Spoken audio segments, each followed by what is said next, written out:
Gimana hubungan kakak sama Kak Ali? Kalau sebenarnya aku udah 10 tahun lebih suka sama seseorang. Aku pengen banget bisa kuliah, pengen banget. Tapi karena ekonomi orang tua aku yang kurang, yang gak ada. Bismillahirrahmanirrahim. Halo Kak Prilly, salam kenal. Aku sebelumnya aku mau berterima kasih sebanyak-banyak mungkin ke Kak Prilly karena kakak udah mau mendengarkan curhatan-curhatan kita semua gitu. Jadi aku sering ngerasa sendirian, aku sering ngerasa sendiri, kayak nggak punya temen aja gitu. Padahal di sekitar aku itu banyak banget teman-teman aku, tapi aku tetap aja aku ngerasa aku itu sendiri, nggak punya teman. Terus juga aku kan jarang main keluar rumah. Sekalinya keluar rumah ya palingan kerja kelompok ataupun sekolah. Aku jarang banget main kayak Aku banget, buat kamu main-main. aku banget. Ya menurut aku kayak main-main apa ya, kayak main kesana. Kamu aku banget deh. Nah aku kan emang jarang keluar rumah. Sekalinya keluar rumah kan palingan cuma buat kerja kelompok atau sekolah. Nah terus tapi di lingkungan masyarakat aku itu sering banget ditanya, kenapa sih jarang keluar rumah, kenapa jarang main kayak gitu. Nah menurut Kak Prilly, aku harus nanggapinnya kayak gimana? Makasih. Kamu tuh aku banget sebenarnya. Ngerasa kesepian sendiri padahal teman mah banyak gitu. Kalau misalnya emang mau main mah banyak yang bakalan temenin kita. Cuma ngerasa sendiri. It's normal to feel that way. Sampai sekarang pun aku juga masih suka bingung gitu. Kenapa ya aku selalu ngerasa sendirian padahal banyak orang loh yang ada sama aku. Cuma kalau aku udah tahu jawabannya. Trust issue gitu. Aku punya trust issue sama orang gitu. Mungkin karena aku udah kebanyakan punya pengalaman buruk sama orang, jadi aku jadi nggak percaya sama orang. Jadi aku ngerasa kayak aku sendirian, orang-orang tuh temenan sama aku cuma karena aku Prilly Latukonsina aja yang punya followers banyak, padahal mau mereka nggak ngelihat aku sebagai Prilly as Prilly who I am gitu. Nah, kamu harus cari tahu tuh kenapa kamu ngerasa kesepian padahal teman kamu banyak. Entah mungkin teman kamu adalah teman yang cuma sekedar say hi doang, tapi yang nggak pernah ngedengerin keluhan kamu atau nggak pernah main rutin sama kamu, atau emang kamunya aja yang ngerasa kayak insecure untuk keluar rumah atau temenan sama mereka atau nggak nyaman. Kalau saran aku sih kamu cari satu teman yang bisa rutin jadi teman cerita kamu. Kayak aku sekarang aku udah punya temen yang rutin jadi teman cerita aku, itu sekitar 4 orang. Aku udah punya 4 orang yang rutin jadi teman cerita aku gitu. Jadi kalau aku ada masalah, orang yang pertama tahu adalah si 4 orang ini gitu. Nah, kalau menurut aku kamu cari aja dulu satu gitu yang emang kamu rasa cocok untuk nemenin kamu di kala kamu pengen cerita, dan kamu juga bisa nemenin dia di saat kamu pengen cerita. Jadi di saat kamu ngerasa kesepian, kamu punya dia gitu. Sementara sih saran aku itu gitu, cari teman yang benar-benar bisa ngedengerin keluhan kamu. Terus kamu jangan main kalau emang kamu nggak suka main, karena itu aku banget. Aku nggak suka banget main keluar. Bener-bener kalau aku libur syuting, orang pada ngajakin live music, ngajakin ini itu, aku sih mendingan di rumah dasteran nonton DVD gitu. Dan sekalinya aku maksain keluar, aku jadi nggak nyaman gitu karena aku nggak suka main keluar yang aku harus make up, aku harus ketemu orang banyak, berisik gitu. Dan malah jadinya nyiksa diri kamu sendiri nanti. Jadi kalau memang kamu nggak suka main, kamu lebih suka di rumah, ya udah kamu di rumah aja, nggak usah main cuma gara-gara orang pengen kamu main atau orang maksa kamu atau orang bingung kenapa kamu di rumah aja. Cuma saran aku, kamu cari kegiatan di rumah. Jadi misalnya kamu gak main tapi kamu ngelakuin kegiatan di rumah. Misalnya kamu belajar, baca buku, atau nulis, atau kamu hobinya apa, kamu ngelakuin itu gitu. Kamu hobinya masak, ya kamu masak di rumah. Kamu hobinya nyanyi, kamu bisa cover-cover lagu. Jadi kamu di rumah tuh gak gabut gitu. Ada sesuatu yang bisa kamu lakuin dan siapa tahu itu bisa membuahkan hasil yang positif. Gitu sih saran aku. Thank you. Next. Ini masalahnya agak serius. Jujur aku udah dengerin. Aku agak bingung sih ngasih sarannya. Cuma kita dengerin dulu aja ya. Dan agak panjang juga. Selamat siang, nama aku banget ngefans sama Kak Prilly. Nanti kalau misalnya Kak Prilly ngejawab curhatan aku, please namanya jangan dipublikin ya Kak, aku nggak pengen dipublikin gitu. Jadi aku mau curhat sama Kak Prilly gitu. Aku punya sedikit masalahnya sih lebih ke perasaan gitu. Aku kan ngejalin hubungan sama seorang pria, tapi posisinya aku nggak nomor 1, tapi aku nomor 2 di kehidupan si laki-laki tadi gitu. Dan tapi dia selalu bilang tapi dia bilang dia sayang, Ini what a guy. dia cinta sama aku, tapi 2 tahun berjalan, hampir mungkin 3 tahun deh Kak, 3 tahun berjalan aku kayak ngerasa capek, iya, lelah, iya, karena aku nggak ada kejelasan sama sekali, dan dia juga masih kayak jalan terus sama cewek itu dengan alasan dia nggak memprioritasin wanita di hidupnya karena dia masih pengen ngejar karir gitu. Nah, aku pengen banget dapet saran dari Kak Prilly. Sarannya tuh dimana biar benar-benar bisa ngebuka mata hati aku gitu. Soalnya aku bener-bener udah capek. Soalnya dimana-mana pun aku cerita ke orang-orang, alasan mereka tuh kayak bener-bener aku nggak bisa terima. Karena pada dasarnya aku mencintai si pria tadi dengan setulus hati, tapi dianya kayak gitu. Nah, intinya aku pengen kakak ngasih aku tuh alasan, dimana alasan itu bener-bener bisa menyadarkan aku. Makasih sebelumnya Kak. Terus aku DM kan dia, sabar ya sayang, nanti aku jawab. Tapi kalau boleh tahu, wanita yang nomor 1 itu pacar atau istri? Karena aku perlu tahu status si wanita 1 itu apa. Terus dia bilang pacar. Ini cowoknya nyebelin banget sih, sumpah. Bener-bener nyebelin banget. Aku sih berharap aku bisa ketemu sama cowoknya, terus aku nasehatin si cowok ini.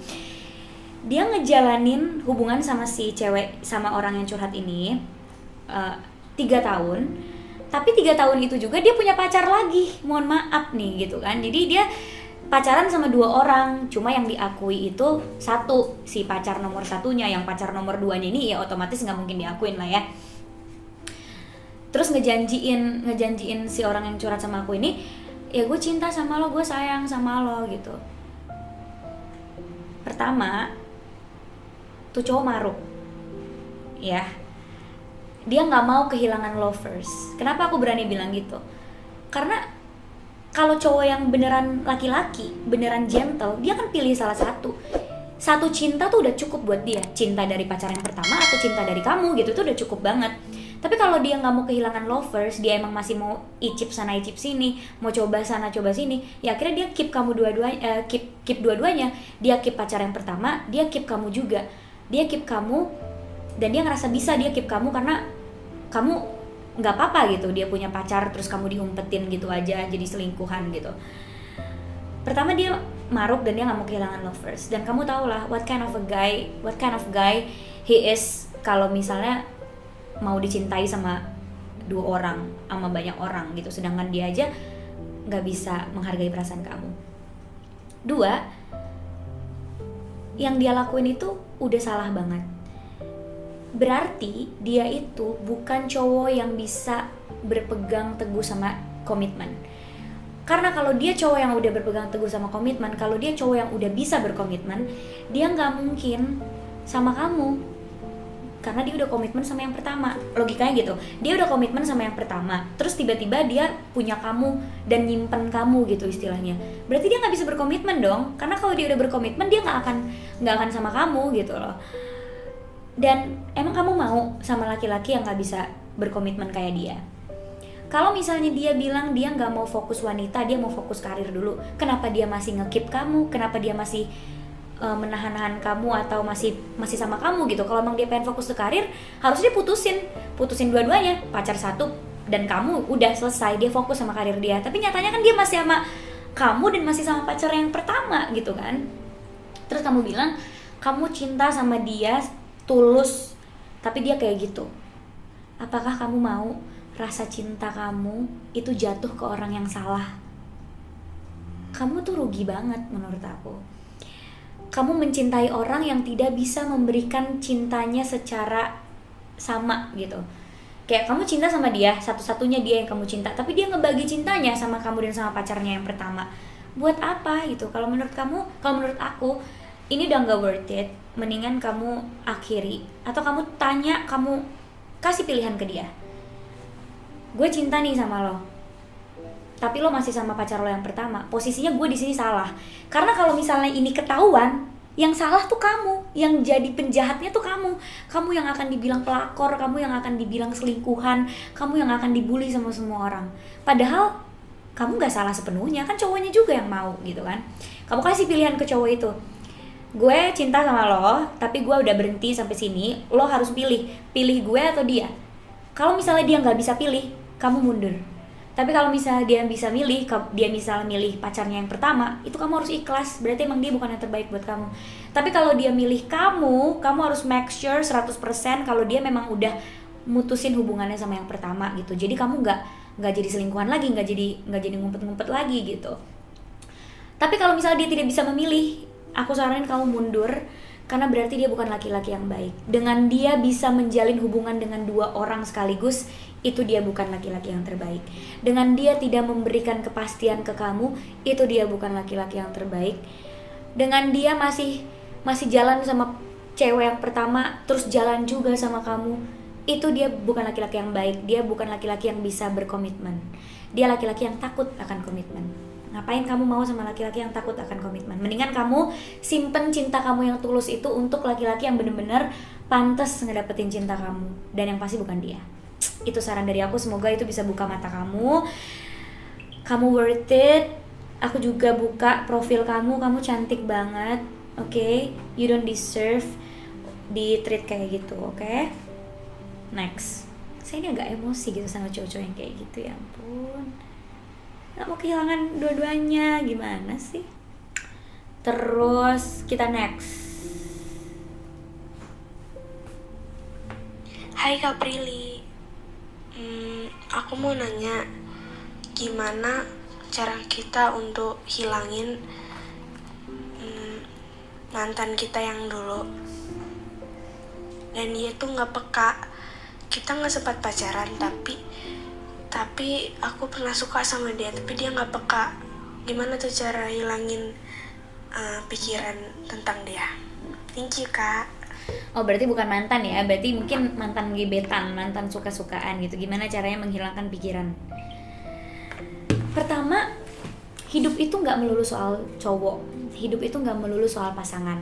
Masih banyak banget hal-hal positif yang bisa kamu lakukan gitu, selain mikirin cowok.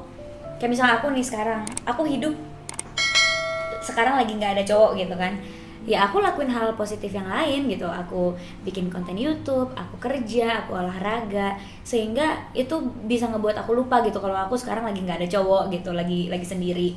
Dan mungkin itu juga bisa kamu lakukan gitu. Kamu cari kegiatan-kegiatan positif.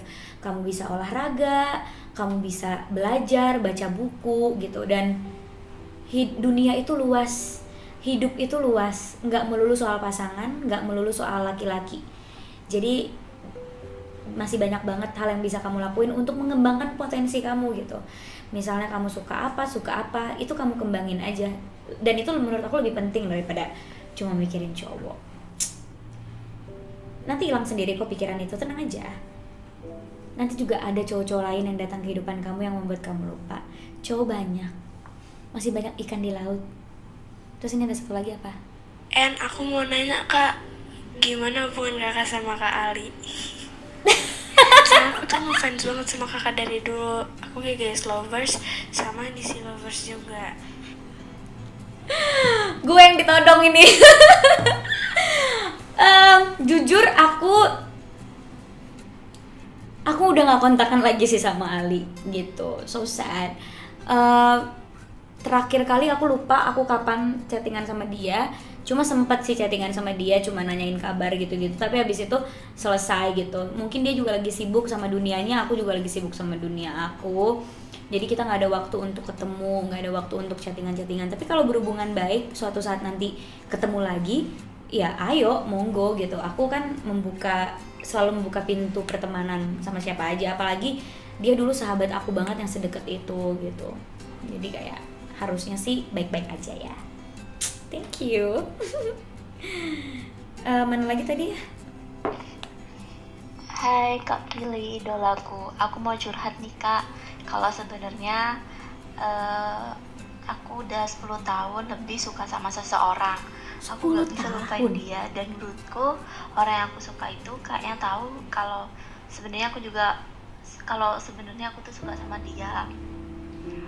Jadi ceritanya dulu tuh sebelum kenal sama dia, awalnya tuh kan kita tuh gak akrab Kak. Terus dia tuh kayak yang deketin duluan. Pas habis itu, dari itu kita tuh sering ngobrol sama bercanda bareng. Tapi lama kelamaan entah apa alasannya dia tuh ngejauhin aku. Bahkan kalau ketemu aku kayak orang gak kenal ataupun gak terjadi apa-apa. Kayak kita tuh memang gak akrab gitu satu sama lain gitu. Aku bingung apa nyebabin dia kayak gitu Kak. Pertama, kamu setia banget suka sama orang sampai 10 tahun dan masih bertahan. Wow, aku tepuk tangan untuk itu. Dan kalau menurut aku, kamu jujur aja sama dia. Kan kamu udah maksudnya udah 10 tahun gitu kan berhubungan sama dia, I mean sebagai sahabat, sebagai teman gitu, dan udah pernah akrab juga. Daripada kamu bingung, kepikiran terus dia kenapa, kamu tanya aja langsung kayak, kenapa sih lo kalau ketemu sama gue kayak gak kenal? Kan kita dulu akrab banget. Gue kangen kali sama lo. Se-casual itu aja. Percaya deh, cowok tuh gak akan ilfeel kok kalau cuma digituin. Yang penting kitanya santai ya, gak yang ngejar-ngejar atau apa. Kayak, kenapa sih lo kayak gak kenal sama gue? Kan kita dulu sempet akrab. Parah lo sombong, dibecanda-becandain aja. Supaya dia juga jawab dan kamu gak akan penasaran lagi gitu. Karena aku juga gak ngerti nih dia kenapa. Tapi mungkin biasanya cowok kalau kayak gitu tuh, mungkin dia tahu kalau kamu suka sama dia dan dia nggak mau ngasih harapan sama kamu dan takut kamu sakit hati, atau dia emang malas aja gitu. Itu yang harus kamu tahu gitu. Terus kalau misalnya emang ternyata alasannya, gue tahu lo suka sama gue dan gue nggak mau nyakitin lo, kamu juga responnya harus yang santai aja. Oh, gue juga suka sama lo, biasa aja kok, gue nggak ngarep apa-apa, cuma adore aja, cuma kagum aja. Supaya kamu bisa lanjut lagi jadi teman kalau misalnya kamu emang tetap pengen temenan sama dia gitu. Jadi cowok-cowok kayak gitu diresponnya sesantai mungkin aja sih, supaya nggak kelihatan kitanya berharap atau gimana-gimana gitu, dan supaya ngejawab penasaran kamu aja gitu.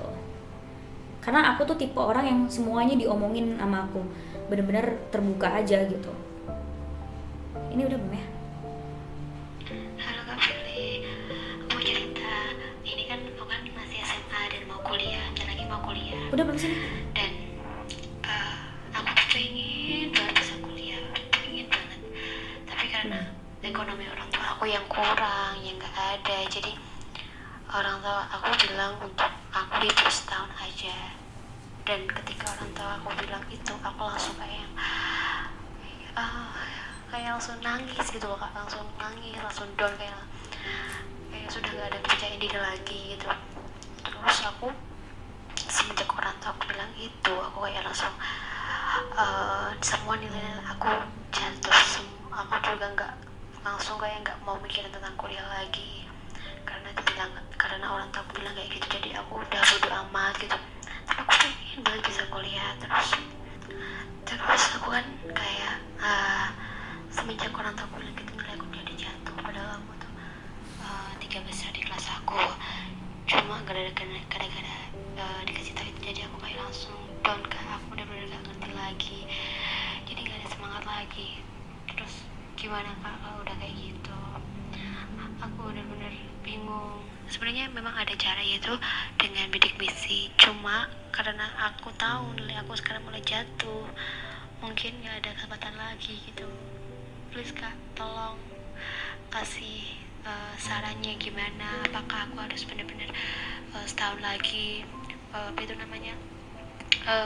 libur setahun dulu terus aku lanjut lagi, apa aku harus terusin, terus kalau aku harus terusin aku harus kayak gimana. Makasih Kak, love you. Jadi intinya dia itu dibilang sama orang tuanya harus break kuliah dulu setahun karena masalah ekonomi dan dia jadi drop. Sayang, kamu masih mending break setahun. Aku break nggak kuliah 3 tahun loh. Aku 3 tahun itu nggak kuliah, kerja dulu, terus baru aku kuliah gitu. Makanya sekarang aku baru semester 5 gitu. 3 tahun apa 2 tahun gitu aku berhenti kuliah. Bukan berhenti, sorry, aku nggak daftar kuliah. Pokoknya antara 2 sampai 3 tahun aku nggak kuliah. And itu bukan akhir dari segalanya, oke? Aku nggak kuliah selama 3 tahun, aku kerja, akhirnya aku bisa ngumpulin uang untuk bayar kuliah aku sendiri, dan sekarang aku kuliah rasanya jauh lebih puas. Bener-bener kuliah pakai uang sendiri, lebih puas. Dan kelebihan kalau kamu break dulu terus baru lanjut kuliah itu banyak banget. Kenapa? Karena kalau kamu break, kamu kan pasti akan kerja dulu nih misalnya. Kamu dapat pengalaman tuh dari pekerjaan kamu, sehingga nanti kalau kamu kuliah terus kamu dapat tugas, kamu tuh akan lebih gampang lagi ngerjain tugas-tugasnya. Itu yang aku alami gitu. Aku 3 tahun kan gak kuliah, aku 3 tahun itu kerja. Aku kerja di organisasi, aku jadi humas, aku jadi ketua humas di organisasi, aku kerja bisnis, aku kerja di entertainment, kerja, nyobain kerja lapangan segala macam. Terus aku kuliah dapat tugas, disuruh bikin proposal, dan itu adalah proposal yang sering aku buat di pekerjaan aku. Jadi udah gampang, oh disuruh kayak gini doang, gue udah pernah ngerjain gitu. Atau nggak kayak aku disuruh dapat tugas, disuruh menganalisa sebuah media gitu, itu udah pernah aku lakuin juga waktu aku masih kerja, waktu aku lagi kerja gitu. Jadi banyak banget kelebihan-kelebihan yang kamu dapat kalau kamu kerja duluan gitu. Kamu bisa dapat pengalaman yang orang lapangan udah rasain, yang orang kuliah belum rasain, sehingga kamu bisa nyambungin tuh teori dan prakteknya. Jadi jangan gak semangat gitu. Berhenti kuliah setahun tuh bukan berarti kamu bakalan gak kuliah dan kamu bakalan terpuruk, enggak. Dan satu lagi, kuliah memang perlu, penting banget, karena menurut aku pendidikan itu tetap nomor 1. Kita penting banget untuk kita menuntut ilmu, tapi bukan satu-satunya jalan menuju kesuksesan. Kita juga bisa sukses tanpa kuliah, kita juga bisa sukses tanpa nilai yang bagus. Oke? Nilai yang bagus yang ada di rapot itu hanya merepresentasikan 1% dari kemampuan kamu, yaitu adalah kemampuan teori. Tapi 99%-nya skill kamu, cara pikir kamu, kejujuran kamu, itu yang diperlukan di lapangan gitu, di lapangan pekerjaan gitu. Jadi jangan terpuruk kalau nilai jelek. Itu cuma 1% dari, merepresentasikan 1% dari diri kamu. 99% itu ada di sini gitu. Jadi jangan terpuruk nilai kamu jelek, kamu perbaiki lagi. Jangan merasa nilai jelek itu gak akan bisa jadi sukses. Enggak, banyak orang yang sukses lulusannya cuma SD, SMP. Karena apa? Karena dia tetap punya ini gitu. Dia tetap punya otak, dia tetap punya kecerdasan yang dia manfaatkan sendiri gitu, bukan terpaku sama sekolah atau kuliah gitu. Jadi kalau emang kamu pengen banget kuliah, menurut aku it's okay, jalanin, tapi jangan dipaksain juga. Kalau emang kamu harus break dulu setahun, mendingan setahun itu kamu cari pengalaman, kamu kerja, siapa tahu kamu bisa dapat kerjaan yang bagus dan bisa membiayai kuliah kamu sendiri. Terus kalau misalnya emang kamu dapat kerjaan yang bagus dan ngerasa kayak oke nih, kayaknya kerjaan gue di sini, terus misalnya nggak sempet kuliah atau nggak bisa kuliah, jangan berkecil hati. Banyak orang yang sukses tanpa ada jalur kuliah. Kesuksesan itu bisa didapat dimanapun, as long as you believe in yourself and you believe in God. Karena kesuksesan itu datangnya dari Tuhan. Gitu. Jadi jangan terpuruk lagi ya. Kamu juga kuatin orang tua kamu, jadi orang tua kamu nggak sedih. Karena orang tua itu sedih loh kalau anaknya sedih. Apalagi sedihnya tuh masalah kayak, pasti orang tua tuh akan ngerasa, gila gue gak bisa kuliahin anak gue, gila ekonomi gue kurang sampai anak gue sedih. Jangan sampai orang tua kamu ngerasain kayak gitu, karena nanti kamu akan rasain kalau kamu jadi orang tua. Jadi kamu harus semangatin orang tua kamu. Kalau kamu denger ini, kamu bilang sama mama papa kamu, "Ma, pa, it's okay, aku gak kuliah setahun, aku ngertiin, aku akan bekerja lebih keras, aku akan bantuin mama papa." Jadi mama papa kamu gak sedih gitu. Oke. ini, terus mana lagi, aduh banyak banget, udah berapa? Kalau kita banyak dibenci orang tapi kita nggak pernah ngusik mereka yang benci sama kita, tindakan yang harus aku lakuin gimana ya? Sabar itu udah pasti Kak, tapi harus aja gitu, sabar terus.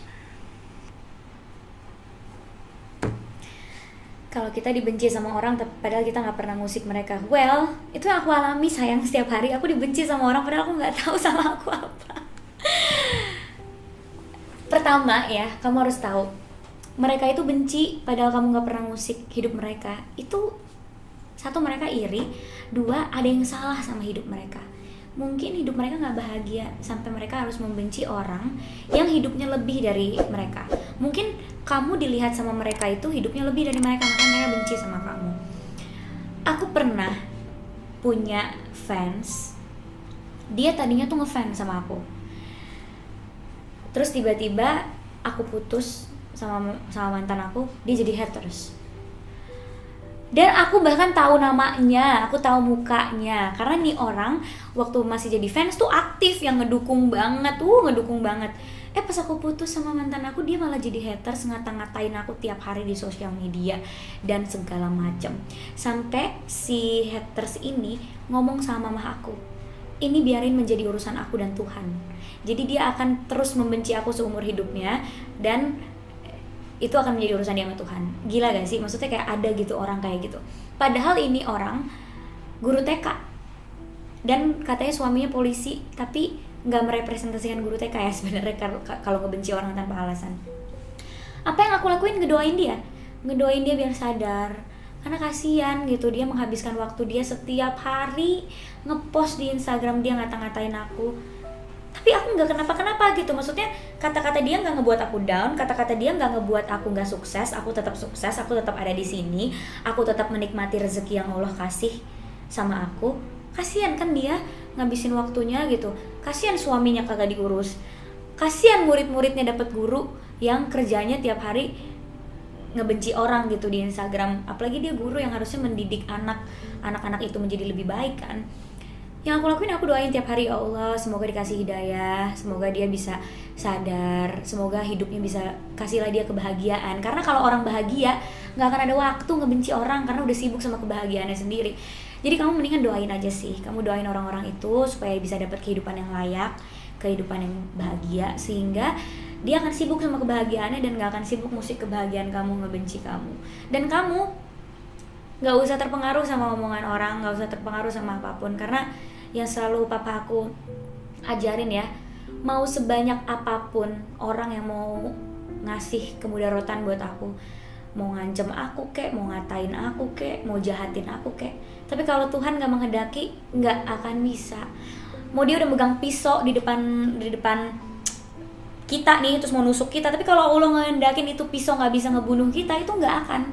Jadi kamu gak usah takut sama kebencian-kebencian orang. Kalau memang Allah menghendaki kamu akan tetap tenang, tetap akan bahagia, gak akan terpengaruh sama mereka, you're safe, you have God. Jadi biarin aja, sabarin, elus-elus dada aja, doain mereka, karena kamu dapat pahala sih kalau kamu ngedoain. Dan mereka yang ngebenci kamu secara otomatis, ini kalau kamu muslim, dia akan mentransfer pahalanya ke kamu. Itu pemahaman di agama aku ya, aku nggak tahu kalau agama lain. Cuma kalau di agama Islam, kalau orang yang benci sama orang, ngomongin orang itu terus yang jelek-jelek, itu secara otomatis lagi transfer pahala gitu.